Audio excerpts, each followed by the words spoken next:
Hello ladies and gentlemen, this is the Steven Hour, and today we'll be doing a top 10 video. Today we're doing top 10 movie serials. Now, this list is purely subjective, in my personal opinion, and yeah, we're doing it. Now, if you're coming into this video and wondering, what is a movie serial? Well, let me educate you something.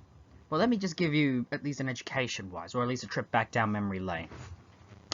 You see, back in the old days, when the movie theaters, and way before there was TV, when you went to watch, back when you had to go to the movie theaters, back in the day, there was the matinee.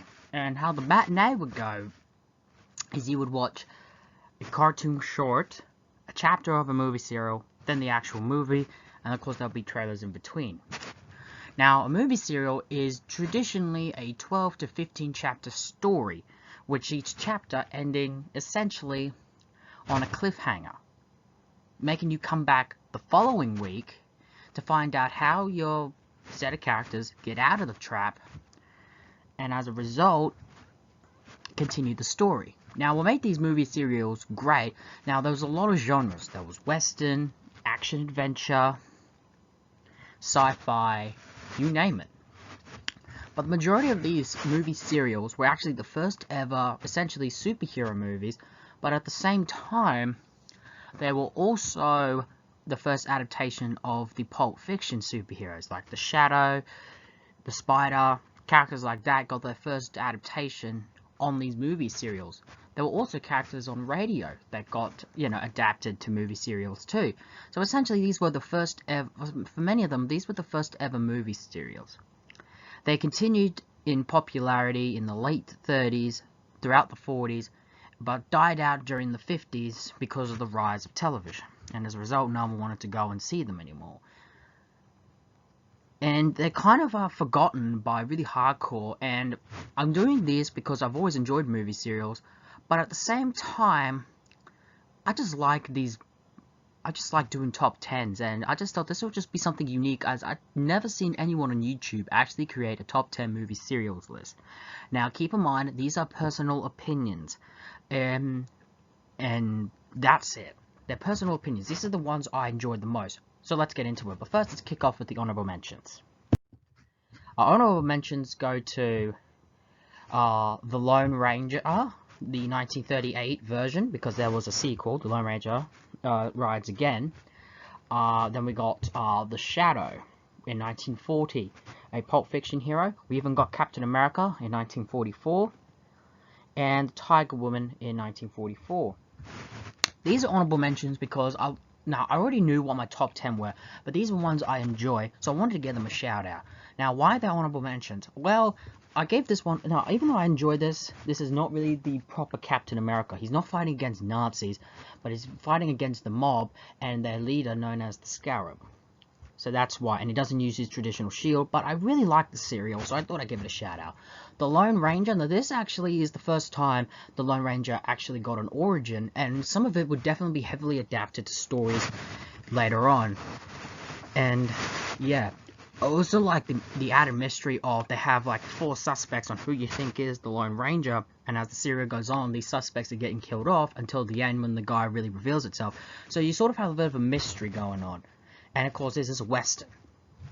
We have the Tiger Woman, which is essentially set in Africa. Now, I've always liked this one, and especially since it's one of the few times where a serial's main lead is a woman, and she is definitely capable. Basically, there's this group of criminals trying to destroy the jungle and kill the natives, whilst at the same time trying to stop this essentially construction building this pipeline.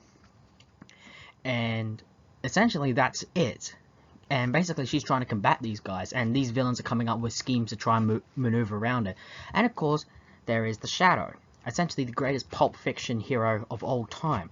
And here in this story, essentially there's this gang led by the Black Tiger, essentially, muscling their way into these sort of industries, and the Shadow is trying to combat them. Now, I like these because they're fun, but I can admit they are pretty low budget, but other than that, I've always enjoyed them, so I thought let's give them a shout out. And with that out of the way, let's get it to the top 10. Coming in at number 10 is the New Adventures of Batman and Robin in 1949. Now, there's been two Batman serials. The first one that came out in 1943, but that was a very different take, where Batman and Robin are actually government agents and are trying to stop a saboteur ring led by, essentially, a Japanese agent, Dr. Daka. Now, even though I will admit the budget on that one is very big compared to this, I always like this one because this feels more Batman than the first one. In this one, Batman and Robin are trying to track down a mysterious masked figure known as the Wizard, who now has this device to control transportation throughout the city. And essentially, it is a bit of a sort of mystery where you're trying to find out who it is, who the Wizard is, and we're given a whole bunch of various people who we believe are the Wizard. So I like a bit of that mystery. I also like it because it has that 40s feel, with the cars and the people, the clothes they wear, which for me reminds me so much of the golden age of Batman, way before the Silver Age kicked off. Now, this movie serial came after the success of the Superman serial, and I relaunched it. Now, I like the design of Batman here and Robin, which were very different to the designs of the character in their very first film serial. Now, there is no Batmobile in this one, but then again, these were very cheap, so I'm pretty sure they couldn't really get a proper Batmobile. I like the Wizard because he's this masked figure, although I'm always curious why they didn't use a villain from the proper Rogues Gallery. It made very little sense to me. But then again, I do like the look of the character and the mystery element. For me, this just feels like a Batman story set in the Golden Age. It is a bit cheap in some places, but the serial has also partly inspired the Batman 66 TV show, so that's why I kind of like it. This was my very first movie serial, and for me, probably one of the very first adaptations of Batman I ever saw, so there's probably a lot of nostalgia for me liking the serial, and that's why it's at number 10. When you're going into this, you gotta understand, back then, superhero continuity wasn't really fully adapted fully or faithfully for some of them, for some of these heroes. And even though I do feel like, they don't really mention the origin story, I do like how the characters that were popular in comics at the time were here. First off, Batman and Robin. You have Alfred, the Vicky Vale character, who I've always loved, and Commissioner Gordon. There's some inconsistencies and eye roll and a bit of implausible physics, but I've always loved this serial so much. And I just gave it the top 10 because this is my first serial I ever saw and it got me into it. So I decided to give it the number 10 spot. Number 9, The Green Hornet from 1940. Now, there was another Green Hornet serial that would come later in The Green Hornet Strikes Again. It follows the same formula essentially as the first one, but it deals with a more international scale with like these guys essentially, doing essentially war crimes type thing. But it does stay relatively the same. Now, the Green Hornet was not a comic book character like Batman, but was actually originally a radio show created by the same guy who did The Lone Ranger. The Lone Ranger was first and the Green Hornet came second. Now, here in this one, Britt Reed is the publisher of the Daily Sentinel, who is going after the city's racketeers, this syndicate that is running all the city's big rackets. But originally, to combat this, he becomes the Green Hornet, a criminal who, not a criminal at first, but sort of a masked crime fighter, or Robin Hood. He wants to do it that way, but due to a misleading murder, he's considered a criminal. He then uses this to his advantage. The Green Hornet was always a unique, fascinating character for me, as the Green Hornet is essentially a superhero who pretends to be criminals, where he muscles his ways into criminal rackets or criminal syndicates. Then when the law closes in, the Green Hornet apprehends the criminals and leaves a whole bunch of incriminating evidence that it's impossible for them to avoid the law. Now, I really like the design of the character. It has that 40s feel, and when the guy has his mask on, they have a different voice come out. And because of that, you can't see the guy actually moving his voice. And they used the same voice actor who voiced the Green Hornet at the time in the radio show. So I really like it. It really gives two distinct characteristics. Kato is definitely done differently here, rather than being the Japanese, because again, this was kind of in World War II, the Pearl Harbor thing had happened, so he's said to be of Korean descent. So it's always back and forth in the early years of Kato's, origin. Or at least, a background, I should say. And also, he's not the traditional Kato. He's not the Bruce Lee crime-fighting version, which will come later in the '66 short-lived Green Hornet show. Here, he's more, not really servant type, but Bruce Lee really values him, sees him as a friend, even though he is his valet. But he's also more of an inventor, something that that 2012 or 13 movie, I believe that's the year, write down in the comments what the real year was, adapted the idea that Kato can invent stuff actually came from this serial. The Black Beauty is not the traditional version. Again, this was like 40s. That card didn't come till the 60s. I've always liked the idea of this serial as it stays true to the Green Hornet busting up criminal rackets, but it does manage to blend with the formula as well. There's this big criminal, but each chapter, or at least some cases, chapters would blend like to a two-part story arc when the Green Hornet is taking down a criminal racket. And as he's getting closer and closer to the big boss, I've always liked that. And because it's more set in like with heroes fighting the gangsters, I've always liked it. That's what I'm really missing from most modern not modern Batman films, but superhero films in general. As the heroes are no longer going after against crime lords or gangsters, it's too supervillain comic-y for my taste now. And yeah, overall, this is just a really fun movie serial, and I've always loved it. Dick Tracy returns in 1938, takes the 8th spot. Now, there was actually 4 Dick Tracy movie serials. There was the first one, which is where he battles this essentially mysterious crime figure known as either the Spider or the Lame One. And the one that followed this one, the Returns, Dick Tracy is essentially a government, as part of like the government G-Men against this, sabotage guy named Zarkov. And then the 4th one, Dick Tracy versus Crime Incorporated, goes up against a gang led by the mysterious masked figure known as the Ghost. Now, while all are fun and unique in their own way, I've always had a very soft spot for Dick Tracy Returns. I always felt it was the best out of all 4, even though most people, these fans of the movie series, particularly the Dick Tracy character, always said that Dick Tracy vs. Crime Incorporated was always the best version. I disagree. It is Dick Tracy Returns. Basically, Dick Tracy and his friends and allies are going up against a notorious gangster by the name of Pa Stark, who runs a gang of criminals, with essentially his top lieutenant being that of his sons. This kind of reminds me of Ma Barker and her outlaw sons. And for me, it's sort of like these guys are kind of a throwaway to those like Depression-era outlaws. But basically this guy, Pa Stark, is basically getting involved in every criminal activity. And basically Dick Tracy is is going up against the gang one by one. The guy playing Dick Tracy here plays him in all 4 serials, and I believe a few movies in the Dick Tracy movies in the 50s, and even a short-lived TV show in the 50s as well.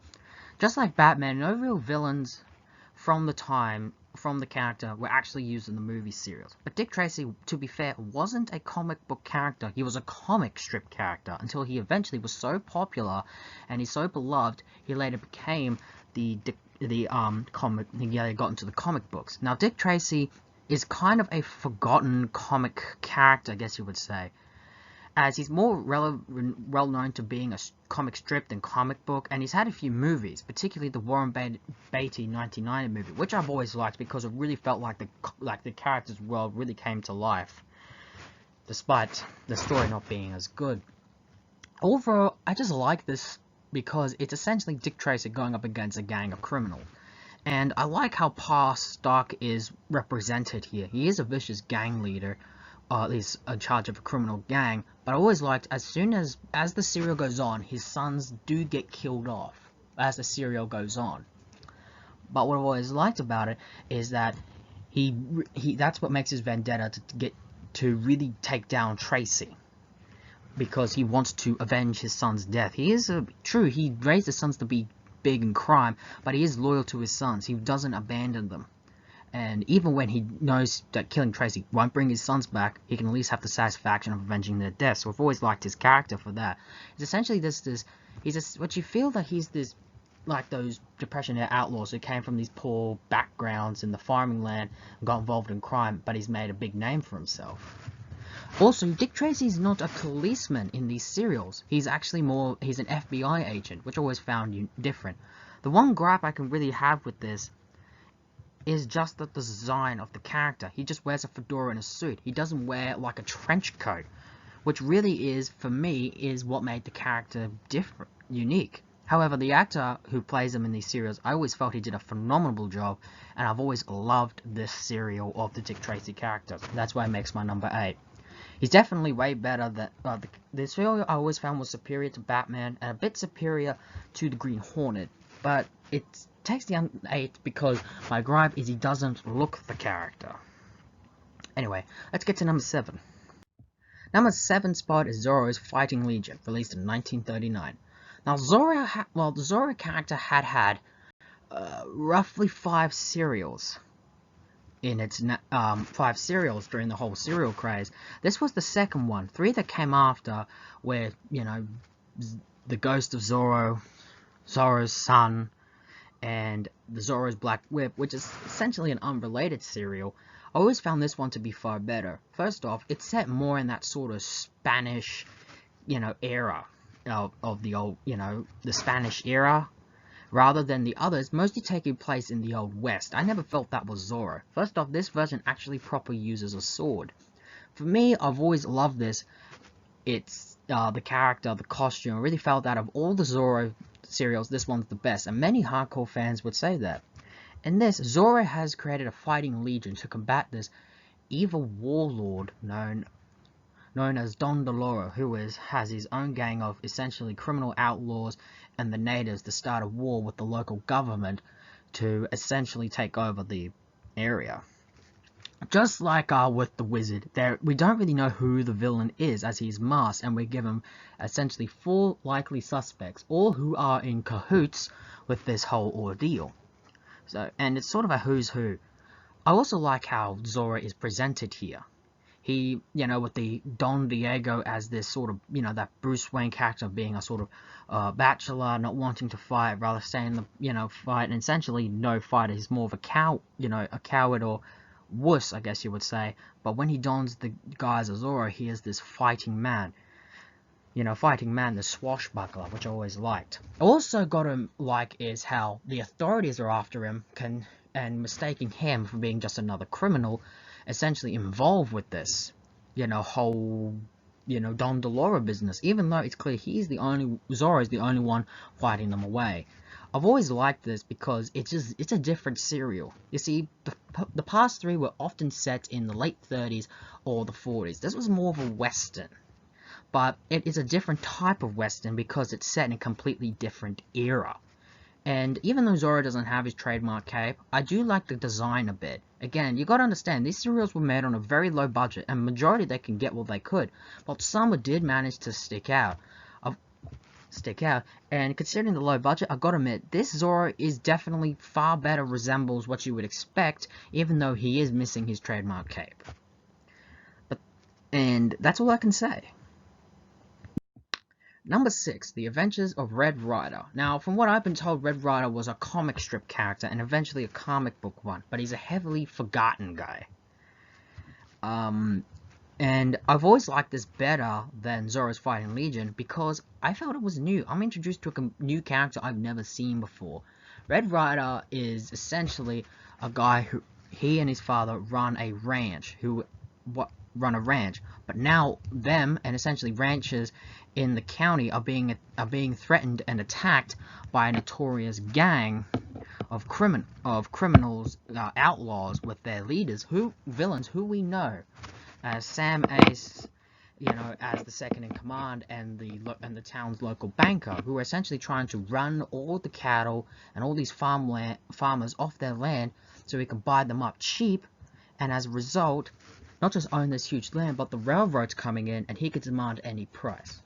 I've always found Red Ryder, when watching this serial, to be unique in terms of being like a hero of a movie serial. First off, I think out of all the main heroes in movie serials, he's the youngest, therefore he's more hot-tempered, but he's quick on the draw.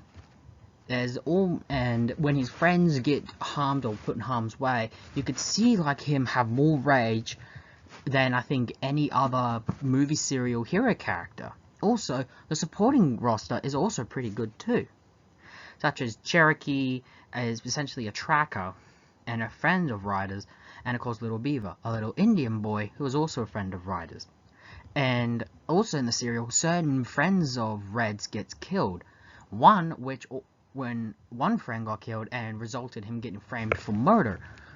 And I've always just liked how this is a Western serial, and even though this is not my first Western serial, the first one would actually have to be The Lone Ranger being my first proper Western serial. I've always loved this one. I think is the best Western serial out of all the Western serials ever made. The actor playing Red Ryder is so synonymous with this role that his nickname is Red, and the actor who plays Red Ryder in this actually plays one of King Tut's henchmen in King Tut's very first appearance in the Batman 66 TV show.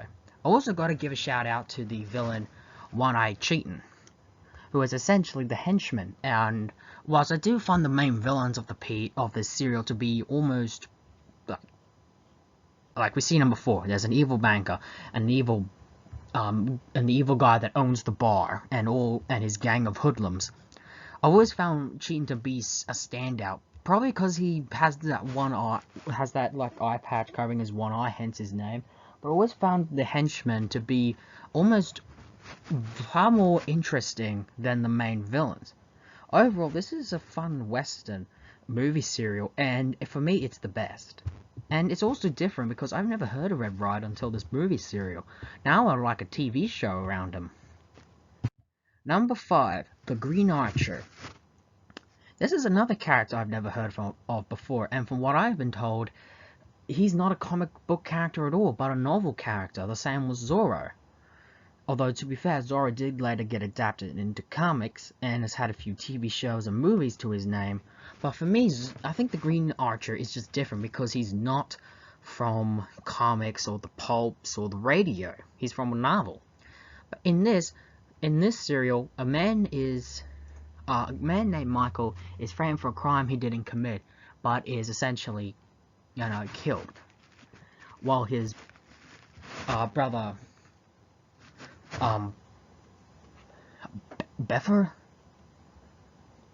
Bellamy runs a gang of essentially gangsters robbing and stealing stuff for his own benefit, while he has the guise of respectability.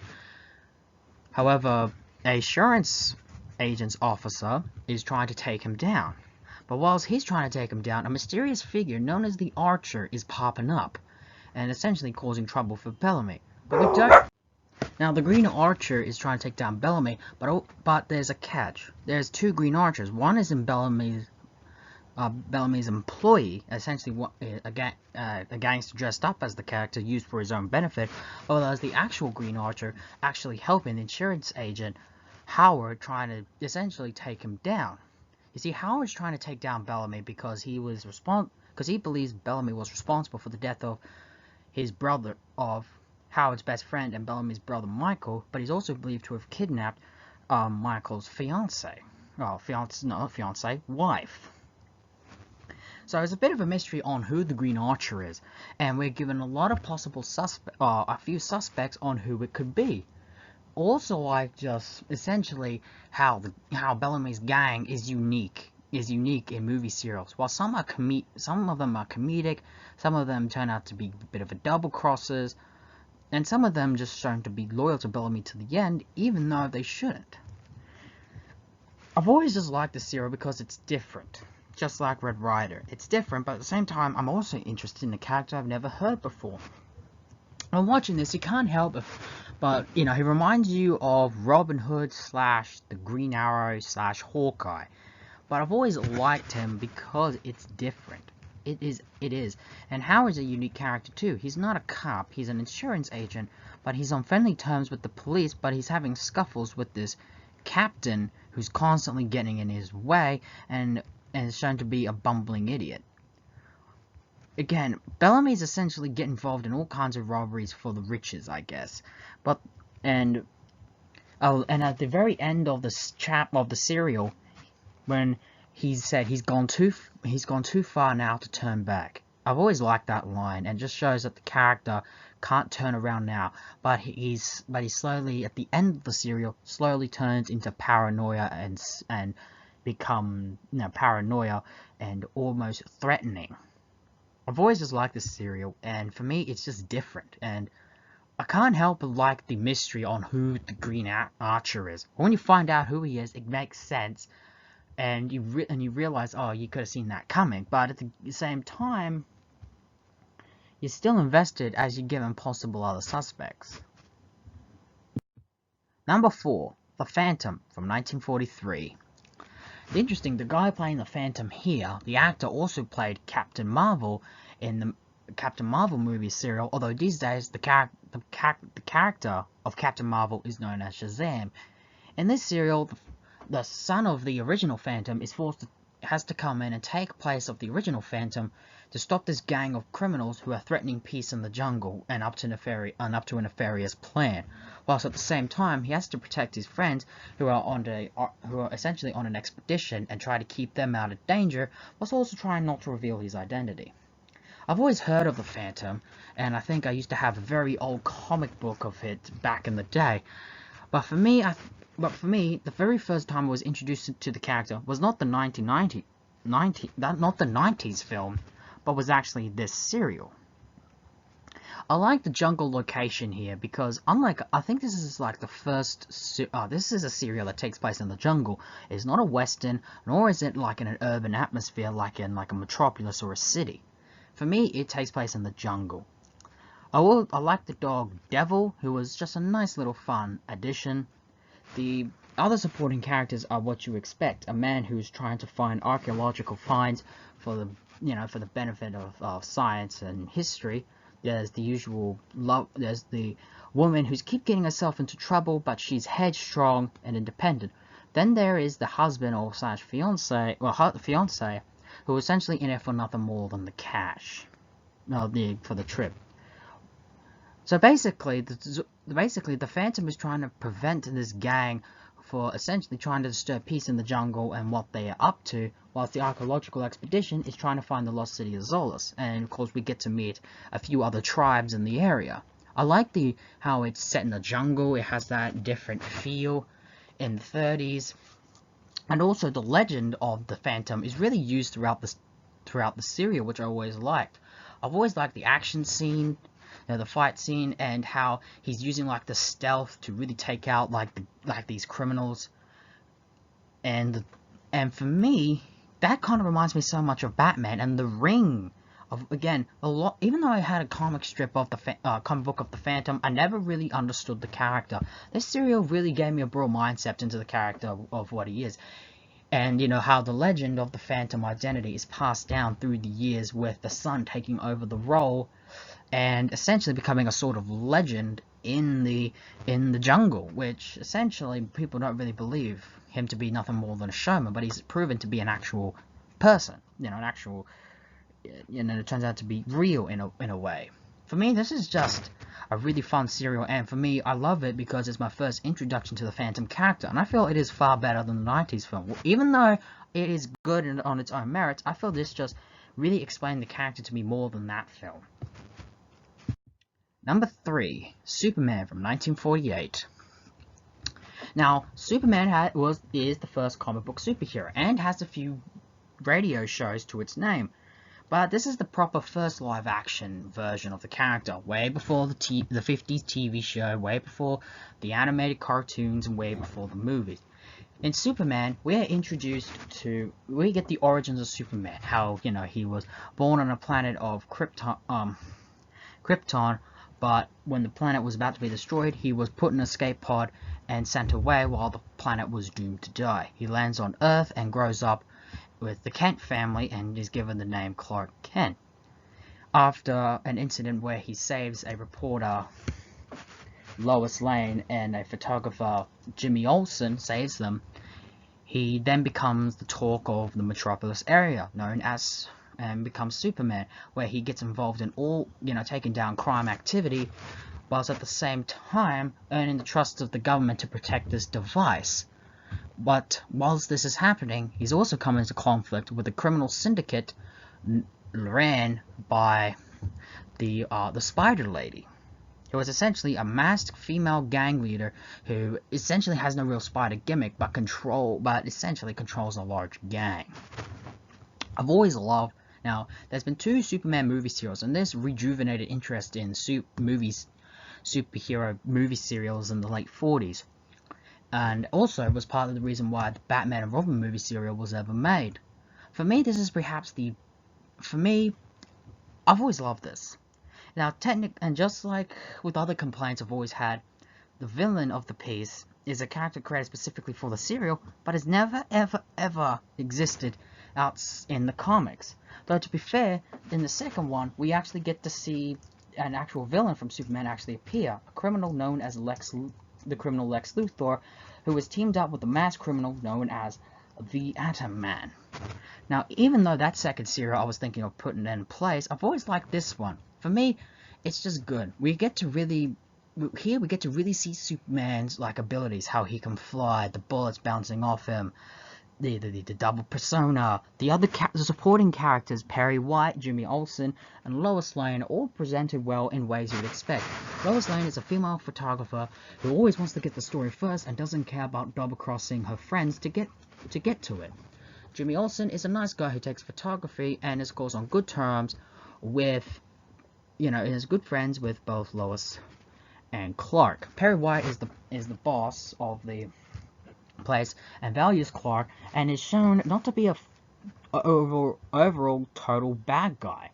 In fact, when Superman delivers a crook to Perry's custody and tells him to wait, to hold him until police can get here, Perry tries to get information out of him and shows that he's not a pushover, and even when he fights back, when the criminal fights back, Perry fights back hard, which I really love.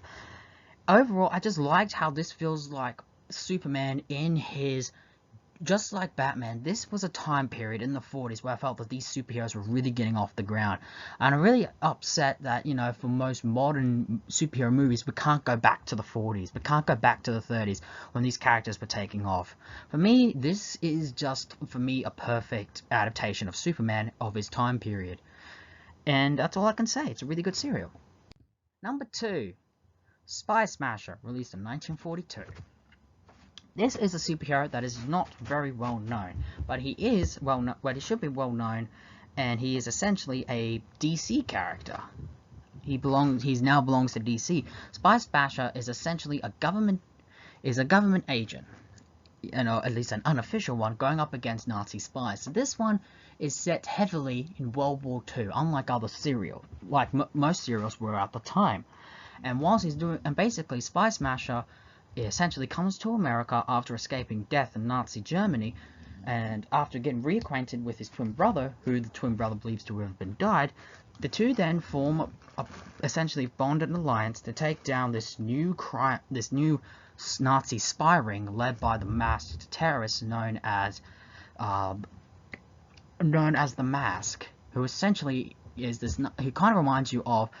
Well, the character kind of has reminds you of the Red Skull, but he wears this weird-looking mask, not a proper Red Skull, and basically is involved in so much, operations to destroy the, to help the Nazi cause. There's some sabotage, counterfeiting rings, and I always just liked the fight scenes. For me, out of all the movie serials, this has the best choreograph. How the hero actually escapes the death traps are plausible and believable and makes sense. And also, the twin brother element is really good and used too. The supporting characters all fine as usual. And here, I also like how the Spy Smasher has this. Well, there's this plane that is technically not Spy Smasher, belongs to the criminals, but Spy Smasher would later get his hands on it. For me, I just like the costume of the character. It really feels like it's ripped straight from a time period when these heroes of the 1940s of World War II battling these Nazi spies. This is what Captain America should have been, in many ways. Now, and I also like how he uses a Tommy gun. He uses guns. You see, Superman and Batman don't really use guns. Other heroes on this list do. And that's not and this makes sense. He's gunning down Nazi spies or criminals who are in league with Nazis, which makes sense. And the ending, I feel, is it's so shocking. How the serial ends is shocking, but it's a victory, but at a cost. And you really got to see this. For many, it's considered the best movie serial, and for me, I was considering on having it as the #1 spot, but I've always found one to be far better and superior, in my opinion. Which leads us to, ladies and gentlemen, drum roll please, The Spider's Web, released in 1938. The Spider is another, just like Spy Smasher, is really a forgotten superhero unless you're really a hardcore. The Spider is another Pulp Fiction hero. Basically, he's a guy named Richard Wentworth, who is essentially a criminologist who is essentially coming to the city to, finally settle down and marry his fiancée. However, basically a crime lord called the Octopus runs a gang of criminals and are essentially trying to muscle their way into all these kinds of industries.